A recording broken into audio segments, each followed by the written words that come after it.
Hello everyone, welcome back to my YouTube platform. Let's learn CSI Net Mathematics and Higher Mathematics साथियों।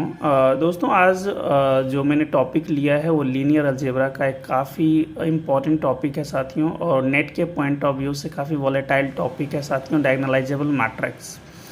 साथियों आज हम लोग 5-6 result की बातें करेंगे जो काफ़ी ज़्यादा इम्पॉर्टेंट है, और इस बेस करके साथियों चाहे वो पार्ट बी या पार्ट सी में डेफिनेटली क्वेश्चन आता ही आता है जब भी आप साथियों PYQs वगैरह लगाएंगे। देखिए रिजल्ट नंबर 1 क्या कहता है कि every diagonal matrix is diagonalizable but converse need not to be true. ठीक है ना। अगर साथियों कोई भी डायगोनल मैट्रिक्स है तो वो 110% डायगोनलाइजेबल होगा, चाहे जिस फील्ड के ऊपर हो, रियल हो या कॉम्प्लेक्स हो। ठीक है, तो ये बहुत बड़ी बात नहीं है। ये डायगोनलाइजेबल मैट्रिक्स को के साथियों डेफिनेशन को अप्लाई करेंगे तो भी ये हो जाएगा। सेकेंड पे आते हैं साथियों कि if any matrix has distinct eigen values then matrix should be diagonalizable over the given field. ठीक है कि अगर साथियों हमारे पास डिस्टिंक्ट आइगन वैल्यूज़ होगा तो आपको पता है डिस्टिंक्ट आइगन वैल्यूज़ होगा तो सभी आइगन वैल्यूज़ की अलजेब्राइक मल्टीप्लिसिटी और ज्योमेट्रिक मल्टीप्लिसिटी साथियों 1 हो जाएगा, तो उस केस में भी ये डायगोनलाइजेबल हो जाएगा अपने फील्ड के ऊपर। थर्ड है साथियों कि अगर कोई मैट्रिक्स है जिसका ऑर्डर n है और तो ये डायगोनलाइजेबल होगा। साथियों ये कैरेक्टराइजेशन है और इसको ज़रूर याद रखना है। ऊपर वाला दोनों प्रॉपर्टी याद ना हो तब भी चलेगा, लेकिन इसको हमेशा याद रखना है, थर्ड नंबर और फोर्थ नंबर, कि n इज़ अ डायगोनलाइजेबल। साथियों याद क्या रखना है कि इसमें जितना भी आइगन वैल्यूज़ मिलेगा मैट्रिक्स के कोरस्पॉन्ड साथियों सबका ज्योमेट्रिक मल्टीप्लिसिटी निकालेंगे और सम करके चेक करेंगे कि sum of all the geometric multiplicity of each and every eigen values is and that is the order of the matrix और नॉट। ठीक है साथियों, अगर ऐसा होगा तो डायगोनलाइजेबल मैट्रिक्स, ठीक है, ये matrix should be diagonalisable otherwise not. मतलब ये 2 वे प्रोसेस है। डायगोनलाइजेबल है साथियों तो ये कंडीशन होल्ड करेगा कि geometric multiplicity of all eigen values should be n, और साथियों summation of all geometric multiplicity of each and every eigen values if it is n then matrix should be diagonalisable.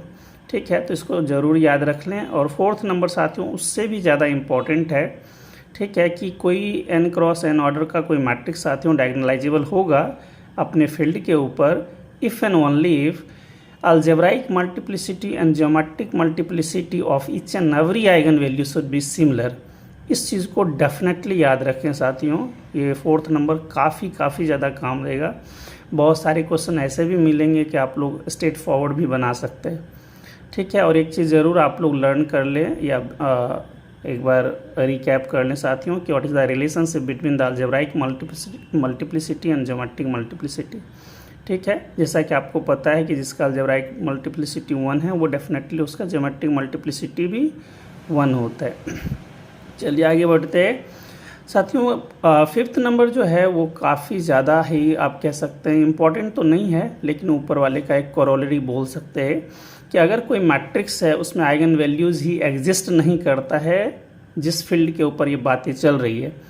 देखिए साथियों मैं क्या बोलना चाहता हूँ कि एक मैट्रिक्स है उसमें आप आइगन वैल्यूज़ निकालते हैं, ठीक है ना। अगर आइगन वैल्यूज़ सपोज मान लिया जाए कि उसमें अगर रियल फील्ड के ऊपर नहीं आता है, ठीक है ना, तो इसका मतलब है वो मैट्रिक्स डायगोनलाइजेबल ओवर रियल नहीं होगा।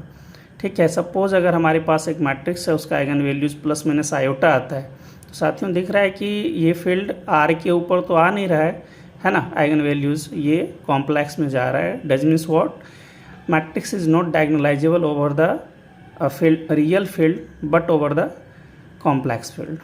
ठीक है ना।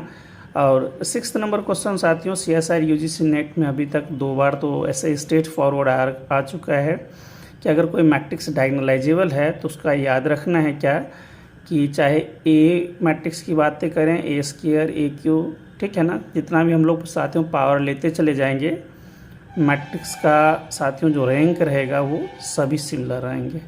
ठीक है ना, तो चाहे A का रैंक हो A² का रैंक हो या AQ का रैंक हो साथियों सब में ये बराबर रहेगा। ठीक है ना, इक्वल रहेगा।